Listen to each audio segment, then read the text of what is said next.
welcome to another video tutorial here on the djpodcast.com. This week's video is from a viewer's question that was left on our Facebook page at facebook.com/thedjpodcast, and Ryan asked to see how we could map an M-Audio X-Session Pro to the effects parameters in Traktor. So today I'm going to show you how to do that. It's not as hard as it seems, although because the Traktor controller editor is not very intuitive, it can seem difficult. Although, believe me, it's actually not that hard once you get a grasp of what's going on. So we're in Traktor now, and the first thing that you're going to want to do is open your preferences. You can click the little cogwheel here, and you're going to want to go down to the controller manager. That's this second to the last tab, at least for me. Now this is where you can change all of the control parameters for the different functions in Traktor Pro, Traktor Duo, or Traktor Scratch, whatever. Right now you can see that we have the generic keyboard as our device that we're managing, and if you click on that, you'll see that I also have a Traktor Control X1. And you can notice that there isn't the X-Session Pro listed, even though it's plugged in and it's turned on. So what we're going to want to do is click the Add button, and you can see that we have a couple different options. So for example, if we have a Pioneer player, or we have a Control X1, there's a preset for it. But considering that there isn't a preset for this controller, we're just going to select Generic MIDI. Now because we want to remember that this is the X-Session Pro and not just some other controller, we're going to click the Edit button, and we're going to click Edit Comment, and we're just going to call this X-Session. Now, even though it's the it says it's the comment, it's actually the name. I don't know why it does that, but anywho, so now we have X-Session, and that way we can remember, okay, this is the X-Session Pro. We're then going to set our in-point to X-Session port 1, okay? And we will also set the output, although the output won't really have anything to do with it. I'm just going to set it because that's what I found that works. Alright, so now that we've got the X-Session selected, we're actually going to be mapping functions to this controller. I'm going to sort of bring the preferences down just so that you can look and see what we're doing here and what's going on with our effects unit.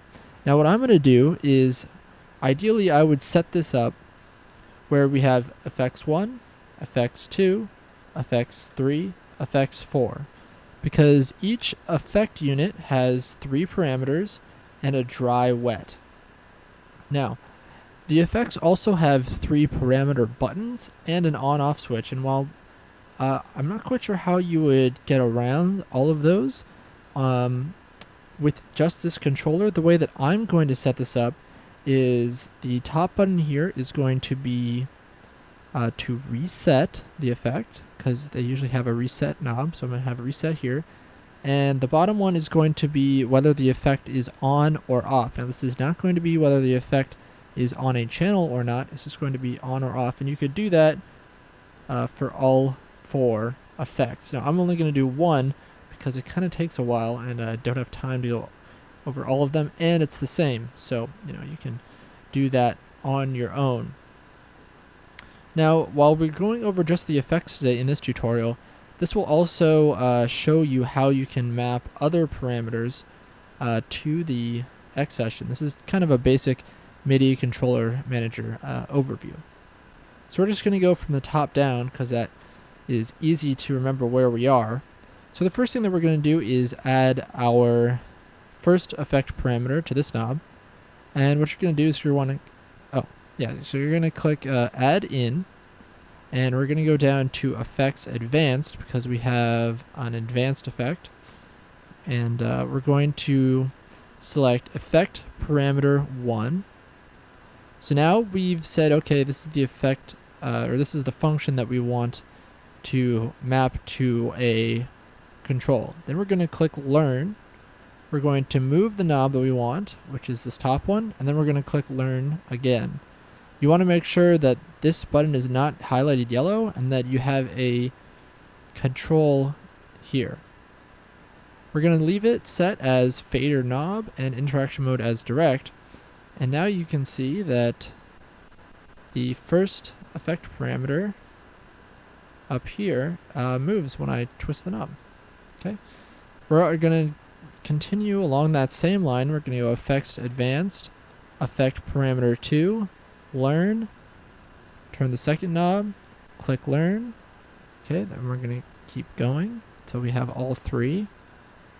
Learn, the third knob, learn. So now you can see we have effect parameter 1, effect parameter 2, effect parameter 3. We're going to go add in effects advanced. Then we're going to go to dry wet advanced. Going to click learn. Then we'll move our fader. Click learn. So now you can see that we have the dry wet as the knob there, or as the fader. Then we're going to go add in effects advanced.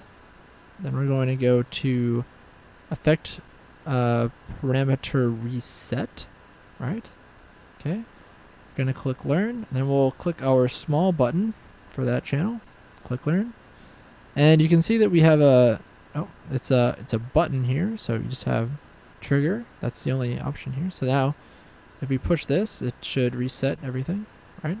So if we make a change here, change, click effect, and it resets everything. Pretty simple.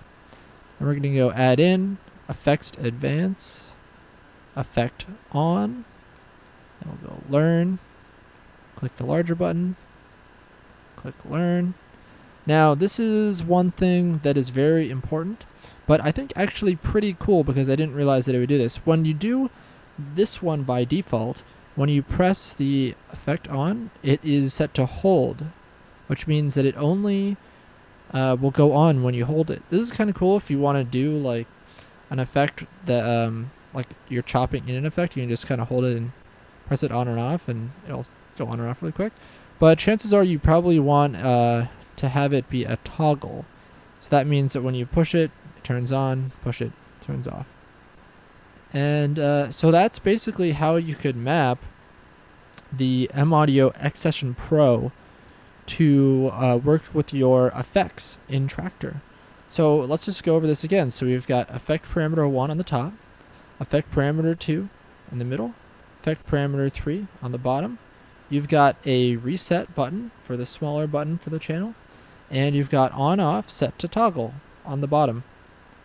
Now, if you were to do this for the other effects, what you're going to want to do is the same process, okay? But what you're going to want to do is then change which effects this is assigned to. So, for example, let's say we were to do number 2, we could say, let's see, dry wet chained. We'll click learn. We'll move the fader. We'll click learn. And then what we're going to want to do is set this assignment to effects unit 2. And now you can see that we have the dry wet here. All right.